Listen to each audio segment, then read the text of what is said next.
Nuestro invitado de hoy en Rostro de un País es un hombre amado en Venezuela, pero no solamente en Venezuela, en el mundo, porque él recorre el mundo con su arte. Un actor requerido en producciones cinematográficas en Estados Unidos, en Europa, en México, en Colombia, en Perú, en cualquier lugar del mundo y también en Venezuela.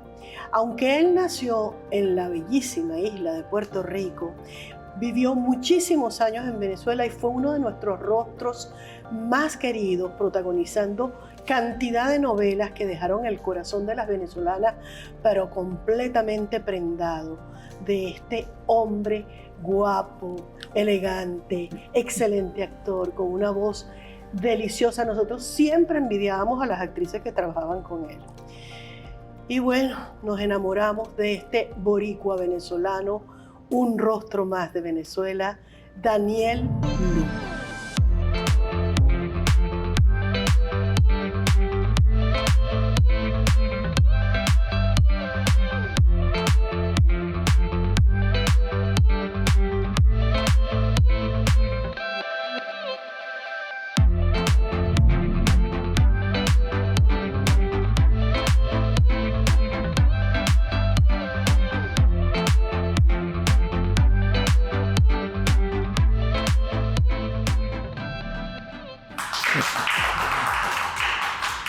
Muchas gracias. Bienvenido, mi amor. Qué rico tenerte aquí, Daniel. El placer es mío, Elba. Tantos años que tú viviste en Venezuela. Llegó un momento en que mucha gente creía que tú eras venezolano, Daniel. Todavía, ¿verdad? Sí, ¿Qué pasa? Sí. Y yo no lo corrijo porque yo me siento honrado de que me sientan venezolano. Pero por supuesto, claro, y nosotros honrados de que te sientas venezolano también. Tú eres tan venezolano que tienes una esposa venezolana. También, sí, señor. Te llevaste tu venezolana, sí. Esta es mía. Y tienen montones de años juntos, ¿ya? Sí. ¿Cuántos años tienes tú con Maigua? Casados 38 y que estemos juntos 41, 42. Pero qué maravilla, además tenemos un hijo que es el geniecito de la familia, Alejandro. Que tiene sangre venezolana porque su mamá es venezolana. Claro. Y él vivió sus primeros 5 añitos de vida, los vivió. Él nació en Puerto Rico, pero a los 23 días nos fuimos a Venezuela y ya él nunca más vivió en Puerto Rico. O sea, él vivió sus primeros 5 años en Caracas. Luego nos fuimos a Los Ángeles, a California. Ahí vivió otros 5 años. Y luego a Miami, donde hizo su escuela superior, etcétera, su universidad. Yo te recuerdo, Daniel, desde muy muchachita, bueno, te conocí muy jovencita. Sí. Yo era muy jovencita cuando te conocí. Una vez estaba yo hacía teatro, estudiaba en el Pedagógico Física y Matemática, pero hacía teatro. Y fui a un congreso de teatro en Parque Central, en el marco del Festival Internacional de Teatro. Pero yo, una muchachita, fui porque el profesor de teatro del Pedagógico, vayan para que ustedes se enteren, unas ponencias que iban a dar gente importante del teatro. Y de repente yo veo que este caballero que estaba protagonizando una novela voltea y me ve. Y yo volteo así porque yo digo, esto no es conmigo. Y él se ríe y me saluda. Y yo no lo puedo creer, me está saludando. Y ahí comenzó nuestra amistad. Así fue. Fue bellísimo. Además, yo era nadie. Y él se fijó en mí, yo era muy linda. Así fue. Yo era muy linda. Era hermosísima. Y además talentosa y simpática, e inteligente. Lo tenías todo y lo sigues teniendo. Ay, mi vida, qué lindo viniendo de ti. Un hombre inteligente, intelectual, un gran creador, escritor, guionista, actor insuperable. Un hombre que es capaz de hacer cualquier personaje. Muy apreciado en la industria del cine, en la industria de nuestro medio laboral que tiene que ver con el entretenimiento y con la creación de contenido. Tú has escrito guiones. Sí, no se han hecho esas películas, pero lo he escrito. Pero sí. además yo he leído algunos de esos escritos y son buenísimos, pero también escribiste novela. Sí, también. Bueno, novelas literarias, no de televisión. No, literarias, por supuesto. Es tu libro, por fin tú lo publicaste. Hay 2 libros que he publicado, Uh-huh. sí. Hay una novela que yo leí que es una novela erótica. Sí, también. Muy buena. Sí. Porque está escrita con mucha elegancia. Es una novela erótica escrita con mucha elegancia. Bellísima. Y la otra, que fue la primera que escribí, tiene un sustrato beisbolístico, porque a mí me encanta el béisbol. Uh-huh. Y formó parte de mi vida de muchas maneras. Entonces esa historia que publiqué, que se llama El Cano de Bonneville, todo el ambiente en el que se desarrolla tiene que ver con el béisbol. Bueno, cosas de uno. Tú estuviste haciendo una novela en Perú, donde además Varias. estaba Roberto Moll, que fue otra gran figura de las telenovelas en Venezuela, que era peruano. que es peruano. Que sí. es peruano, perdón. Sí. Pero también todo el mundo jura que Roberto Bueno, Moll es él sí venezolano. él se nacionalizó venezolano. Venezolano, sí. Entonces, ese país que nosotros tuvimos, que recibíamos y adoptábamos y la gente terminaba... Bueno, Beatriz Valdés, hay mucha gente que cree que Beatriz, siendo cubana, que Beatriz es venezolana también. Y pare de contar, eso pasaba mucho en Venezuela. Es que, mira, en la época que yo llegué, que fue la década de los 70, Uh-huh. Yo recuerdo que nos reuníamos por las noches, siempre los fines de semana, todas las noches, pero sobre todo los fines de semana, ahí en Sabana Grande, en esa plazoleta ahí donde estaban los cafés, En el Gran etcétera. Café. En el Gran Café. Ajá. Habían otros cafés también por ahí. Bueno, el asunto es que después de las obras de teatro, de los espectáculos, casi todo el mundo llegaba ahí. Sí. Y yo recuerdo que en esos años había una enorme cantidad de público sureño, argentino, chileno, que vivían en Caracas por situaciones que todos comprendemos, que en esos años pues tuvieron que salir de sus países.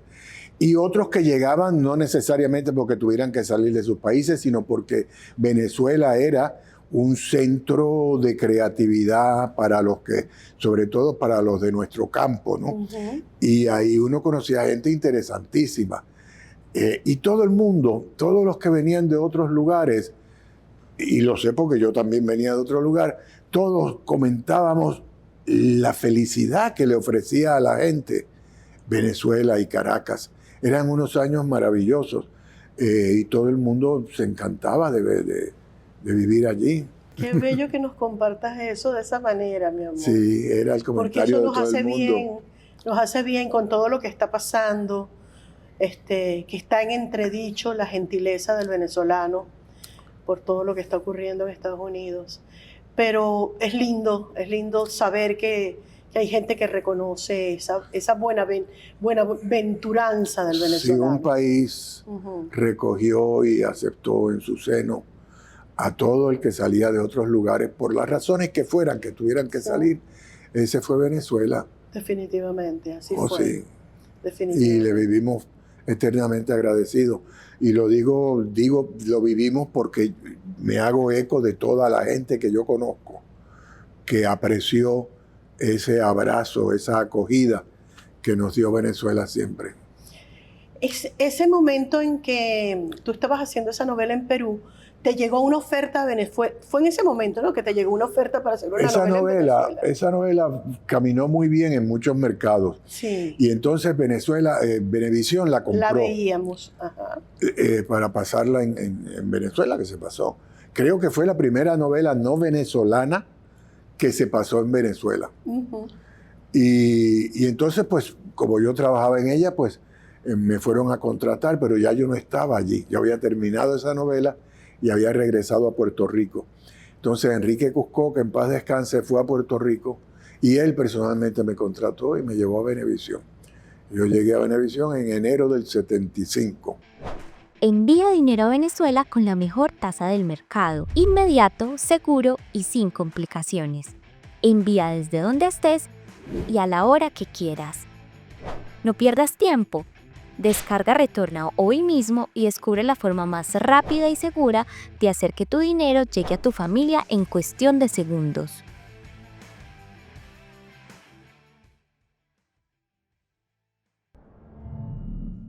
¿Cuál fue la primera novela que tú hiciste en Venevisión como protagonista? Porque tú llegaste como protagonista. Novela, la primera fue... No, los protagonistas de esa novela eran José Bardina y Lupita Ferrer. Y a mí me construyeron un personaje que pasó a ser la contrafigura de José. Y la novela se llamaba Mi hermana gemela. Pero eso no fue lo primero que yo hice en Venezuela. ¿Hiciste teatro? No. A mí me llevaron contratado para esa novela. Ajá. Pero llegando me informaron en el canal, mira, tu personaje no comienza a salir hasta dentro de 2 semanas o 3, una cosa así. En el entretanto ya estás aquí, te podemos utilizar en un teleteatro de aquellos que se hacían los viernes, Gran Viernes de Venevisión se llamaba o algo así. Sí. Eran obras de la literatura universal que se adaptaban para la televisión. Entonces adaptaron, de Stefan Zweig, 24 horas en la vida de una mujer, creo que se llamaba, con Amelia Román y conmigo, porque era una pareja donde la mujer era mayor que el hombre. Y así era la historia. Y la hicimos Amelia Román y yo. Y eso salió un viernes al aire, antes de yo aparecer en la novela. Yo todavía no entraba en la novela. Salió en un viernes de Venevisión y fue un éxito enorme. Y fue comentado por la prensa esa semana, etc. Lo repitieron al otro viernes. Cuando por fin, 2 o 3 semanas después, yo entro en la novela, ya la gente me conocía. Y no solo me conocía, ya me querían, porque yo puedo decir... Claro que te queremos. Porque es que desde el principio yo sentí que ese país me daba cariño. Y por eso yo amo a Venezuela como si fuera... Es la misma cosa, hombre, lo que nos divide es el Mar Caribe, que también es nuestro, así que no nos divide. Y después de eso protagonizaste un montón de novelas. Sí, varias, y series también, porque series, sí. Se hacían... yo el otro día me estaba acordando de una cosa que se llamaba, creo que Señorita Medianoche, que era con Mirta Pérez, que cantaba y que actuaba, ¿no? Y el otro día vi un videíto por ahí de Mirta cantando una canción hermosísima que ella cantaba también en esa serie. Señorita Medianoche, 1975, habrá llovido, ¿no? Uy, 25, sí, hace 50 años. Hace 50 años. Yo estaba en el Pedagógico de Caracas haciendo teatro. Después hice también Mariana de la Noche, hice otra serie, hice varias y luego me fui. Y luego regresé. Cuando regresaste fue que hiciste María Fernanda con Flor. Esa fue el segundo regreso o el tercer regreso, algo así. Sí, porque ibas a cada rato. Sí. ¿En cuál de esos regresos fue que te trajiste para Estados Unidos a Maigualida? Ah, no, en el último. En el último. No, precisamente en ese, cuando hice con Flor María Fernanda, en eso, unos meses después, por ahí más o menos, fue que nos conocimos Maigualida y yo. Y a partir de ahí Maigualida también actriz.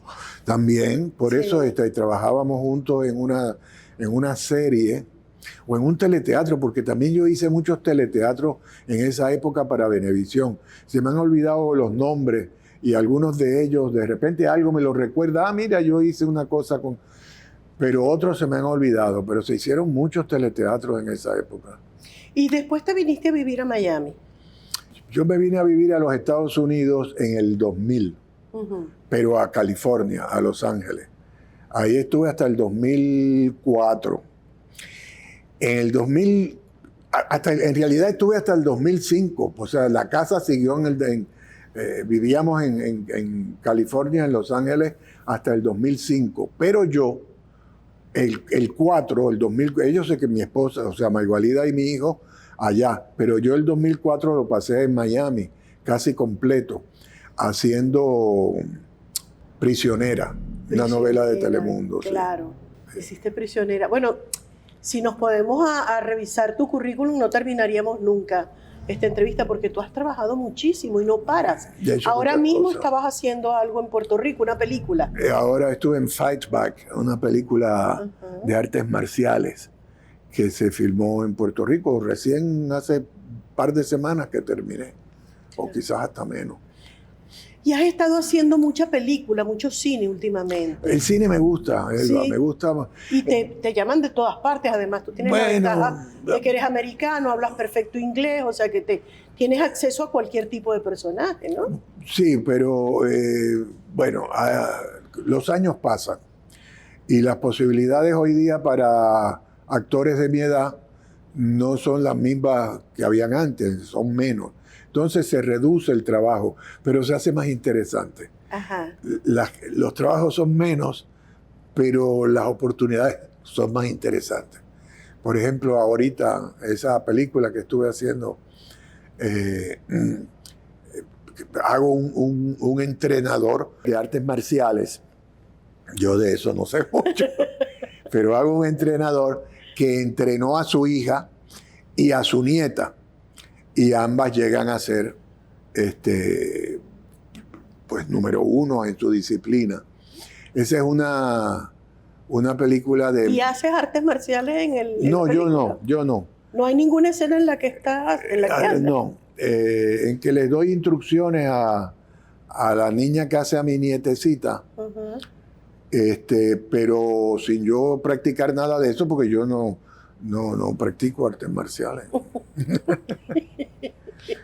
¿Qué cantidad de personajes extraños, ajenos por completo a uno le toca hacer, ¿no?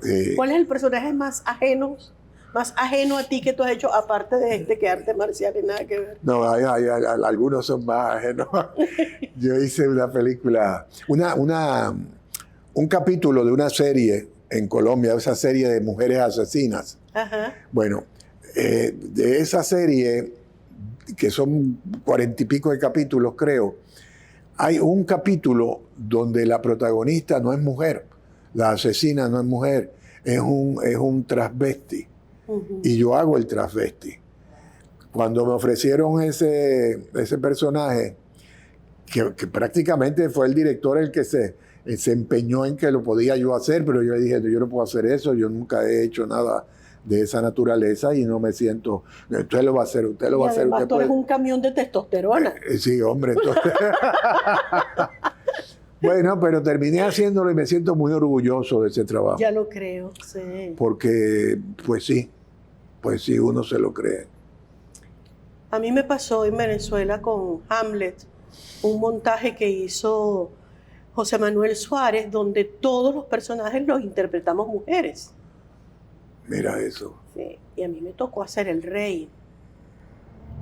Entonces fue bien desafiante para mí. Porque bueno, yo soy muy femenina y tengo mucha cadera y mucho rabo. Para ser mujer, para ser varón. Pero esos son experimentos que son... Claudio.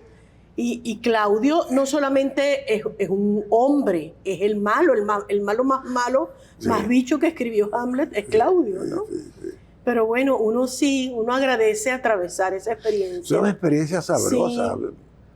Yo hice una película en Venezuela, El Enterrador de Cuentos. Claro, bella esa película. Si ustedes no la han visto, consíganla, El Enterrador de Cuentos. Y esa película me ofreció la oportunidad de hacer algo que hoy día lo recuerdo y me parece maravilloso. A mí, yo tenía que aprender a hablar como hablan los andinos del páramo arriba, ¿no? Pero esa película fue tan importante para ti, la amaste tanto que terminaste comprándote un terreno en Mérida. Sí, también. Porque te querías ir a vivir a Mérida. Sí, allí está el pobre terreno. Bueno, pero entonces me trajeron un hombre a Caracas para que me enseñara y que hablar como hablaban en el páramo. Ajá. Yo tomé una clase con él y me di cuenta que eso no funcionaba. Okay. Que yo no iba a aprender a hablar como hablaba esa gente con un maestro, no. Yo me tenía que ir a vivir allá. Y yo me fui 2 semanas antes del comienzo del rodaje. Me fui a Mérida, a los páramos, Mucuchí, Tabay, todos esos pueblitos por ahí arriba, a caminarlo acompañado de un hombre que contraté. En la Plaza del Mercado de Mérida, lo conocí, lo contraté, lo oí hablando, venga para acá, tal. Le ofrecí Y él estuvo 9 días caminando conmigo todos los días, desde por la mañana hasta por la tarde, echándome cuentos. Yo le decía, hábleme, cuénteme cosas. Y él me contaba y me contaba y me contaba hasta que yo empecé a hablar como él. Y esa es la voz del personaje en la película. Qué hermoso trabajo, de verdad, Daniel. Ese trabajo fue maravilloso porque... ¿Quién fue el director de esa película? Víctor Cuchí. Víctor Cuchí es un puertorriqueño también. Hoy vive, hace muchos años, vive en México. Cineasta, esa fue su ópera prima. Y el guión lo construyó él sobre un cuento, él y Román Leonardo Picón, que fue el escritor que escribió el cuento en el cual está basada esa película, El enterrador de cuentos. Mira, y también trabajaste mucho en Colombia. En Colombia, sí, en Colombia hice La hija del mariachi, hice El clon. El clon, que fue un éxito también. Sí, hice El Capo 2, donde hago un personaje que la gente no me reconoce, que soy yo. Mucha gente me ha dicho que ese eres tú, sí, ese soy yo. Un personaje que se llama Pacífico Blanco, que es un capo mexicano que siempre viste de blanco, pero un hombre muy malo. y en El Capo 2 tiene una participación grande, ¿no? Es la contrafigura del capo en esa serie. Y ese fue un trabajo que disfruté mucho también. También hice La Viuda Negra 2, ahí también. Hice una película que se llama Los Ajenos Fútbol Club. Una película bien chévere, a mí me encantó esa película. Creo que se consigue en alguno de estos, no sé si es en Venezuela también hiciste mucho cine. En Venezuela sí, claro, hice 100 años de perdón. 100 años de perdón. Es buenísima esa película. Que fue una película que, cómo la disfrutamos. Hice Amaneció de golpe, hice La primera vez, Salserín. Hice una película con Mauricio Wallerstein en el 79 que se llamó Eva Perla Julia o Julia Eva Perla. Eva Perla Julia. Sí. ¿Qué más? Hice una película francesa que se filmó en Venezuela, Aventurier Maigre Louis se llama. ¿Cuánto tiempo hace que no vas a Venezuela? Pues estuve... Porque la familia de Maigualida todavía, ella tiene familia allá, ¿no? Le queda una hermana, nos queda esa hermana. El resto están por acá. Yo creo que fue en el 14. En el 2014 pasé casi todo el 2014 haciendo una novela para Televen. Yo me acuerdo que nos encontramos allá. Tú me hiciste el favor de grabarme una voz para una obra de teatro que yo estaba haciendo. Mira eso. ¿Te acuerdas?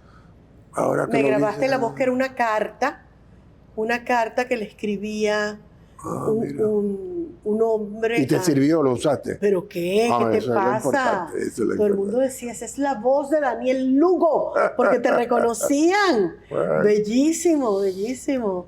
Sí. Mira, Daniel, ahora que hablaste de Mérida y de tu experiencia haciendo esa película que te enamoró de los páramos merideños. Y además me dio una seguridad muy grande a mí como intérprete.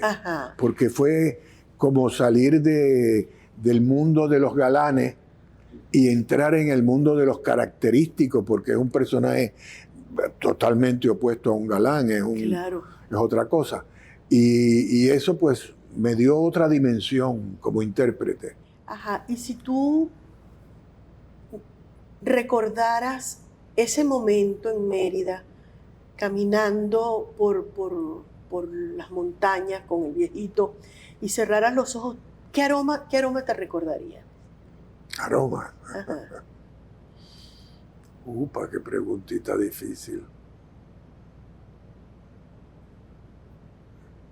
No sé qué decirte de aromas, porque además yo desconozco el nombre de muchas flores, pero el páramo tiene su misterio. Más que aromas, fíjate, lo que yo más recuerdo es un libro de poemas, un librito de poemas del páramo que me regaló una señora en Mérida. Son unos poemas cortos, ojalá me supiera de memoria o me acordara porque yo me memoricé algunos, pero no recuerdo bien ahora. Son unos poemas cortos y todos son en la voz de un hombre del páramo. Y habla de las cosas del páramo, de los frailejones, de las mantas, de ese tipo de cosas. Eso. Pero allí hay un olor, un aroma, porque imagínate, los frailejones, la manta, que son las ruanas que usan los campesinos porque hace mucho frío, están hechas de lana. Sí. Entonces ahí hay una textura, la lana huele, porque es algo que no se lava. Además, sí, bueno, pero que te la pones y te la pones, ¿no?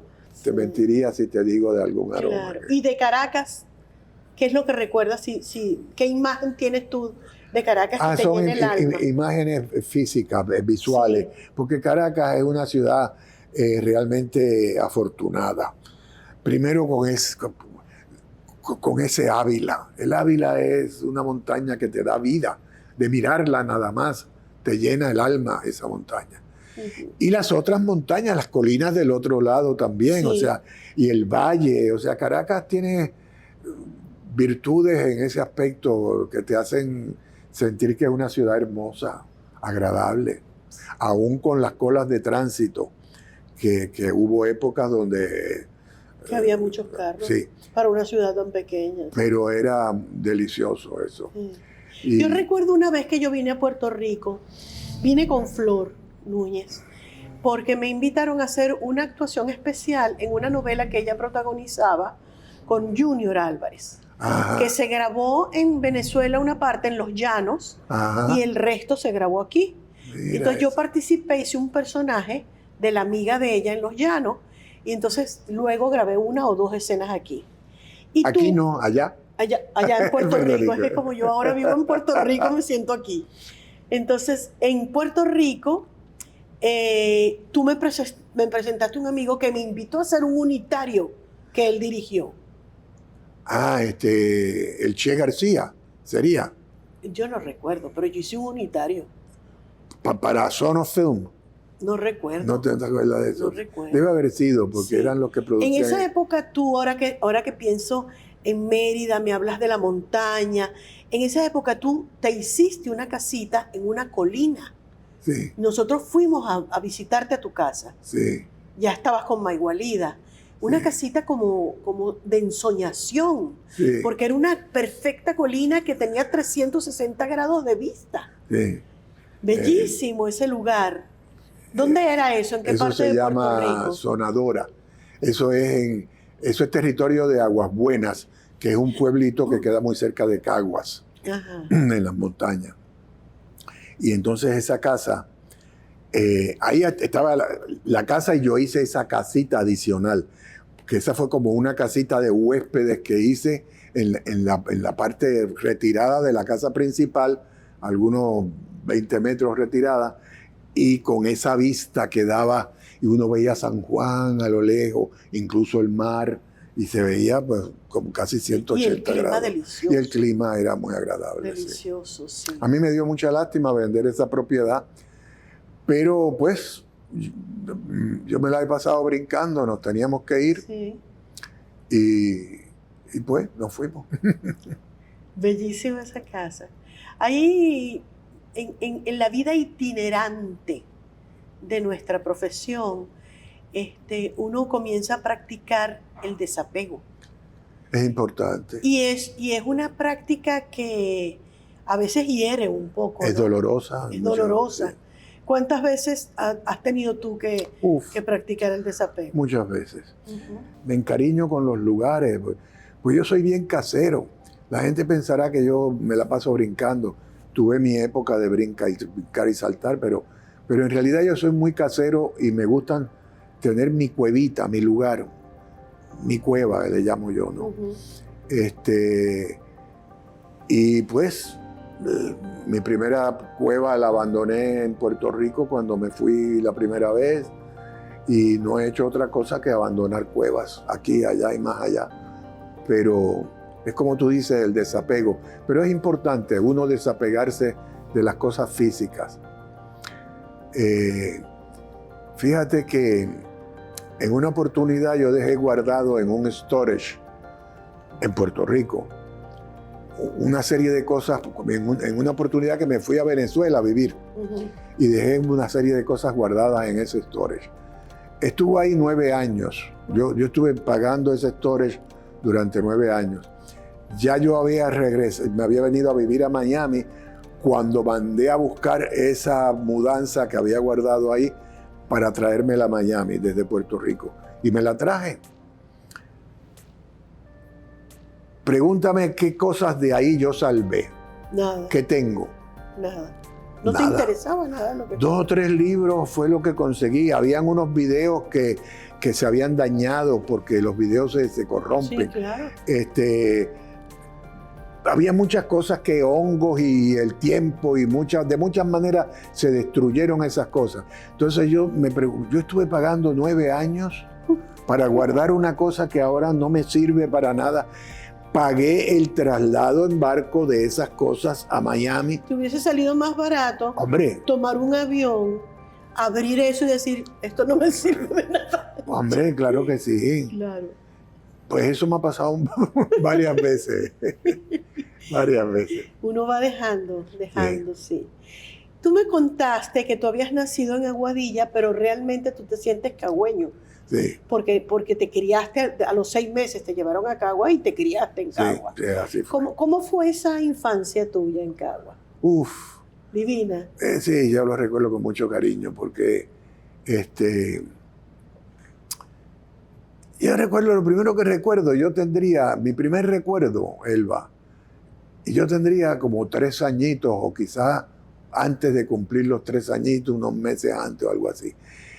Y vivíamos en un segundo piso en Caguas y había un balcón que por las tardes se filtraba la luz del sol, unos rayitos amarillos, que siempre los recuerdo porque me encantaban esos rayitos amarillos. Y siempre recuerdo esa tarde que mi hermano y yo, mi hermano es 3 años mayor que yo, me llevaba de la mano y entrábamos a la habitación de mi mamá, que se estaba peinando con un gran espejo, y esa habitación tenía una puerta que daba a ese balcón donde habían esos rayitos de sol.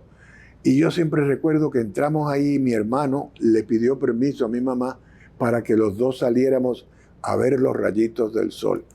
Parece un cuento infantil, pero fue así. Y para mí es el recuerdo más antiguo que tengo en la vida. Y por eso los rayitos del sol me encantan. ¡Qué lindo! Rayitos de sol amarillos, Claro, así que se filtran. Ya lo creo. Ahora estás viviendo en Fort Lauderdale. En Fort Lauderdale, cerca Sí. del mar.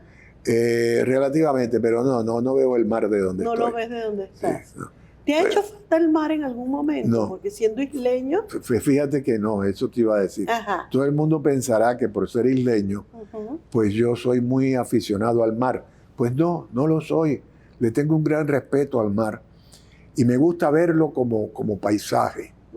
Pero yo no soy de meterme al mar a nadar, ni soy de yates, ni de ese tipo de cosas. Al mar más bien le tengo un cierto respeto. Yo creo que en una vida anterior yo debo haber muerto en un naufragio. Bueno, o algo parecido. hay una vida en la que moriste, que fue la de Juan y Mercedes. Sí, bueno, y fue en el mar también. Fue en el mar, sí. En el mar. Juan y Mercedes es una obra de teatro que nosotros hicimos aquí en Miami, Sí. hace no mucho, unos Como- pocos años. Pero qué obra tan bella, Daniel, Sí. cómo disfrutamos nosotros. Una historia de amor de una mujer y un hombre que viven frente al mar y el mar no le devuelve a ella, a su marido. Él es pescador. Él es pescador y se va y un buen día el mar no se lo devuelve. Y hay una canción de un amigo tuyo además, ¿no? Y doña Mercedes mirando al vacío. La. Sí, esa es una canción de Alberto Carrión, Ajá. un cantautor puertorriqueño. Y esa canción a mí siempre me gustó. Esa canción es hermosísima. Y narra la historia de Mercedes y Juan. Juan es el marido, que es ese que nos regresó, el mar no se lo devolvió a Mercedes. La canción es hermosísima. Y sobre esa canción, nuestro amigo Pardo escribió esta obrita de teatro hermosísima que tuvimos la suerte de hacer tú y juntos, yo, sí. juntos. ¿Cómo lo disfrutamos, Juan y Mercedes? Sí. De verdad, una historia hermosa, además dirigida de una manera impecable por Eduardo y Por Eduardo Pardo. con una estética bellísima. Sí, sí, Las sí. fotos que hay de ese montaje son unas fotos con una estética hermosísima. En un contenedor, además la hicimos, en un contenedor. Cuando uno quiere hacer arte y quiere hacer algo bello, Uf. cualquier espacio lo conviertes en magia, ¿no? Fíjate que Porque ahí la gente veía el mar, se sentía el mar, se sentía.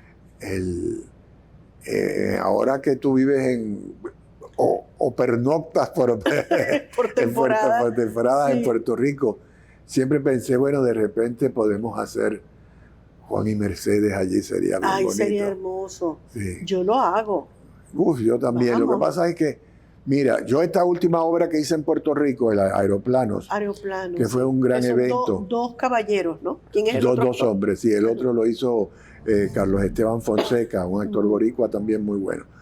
Es una obra que yo la he hecho ya varias veces y que a mí me encanta esa obra.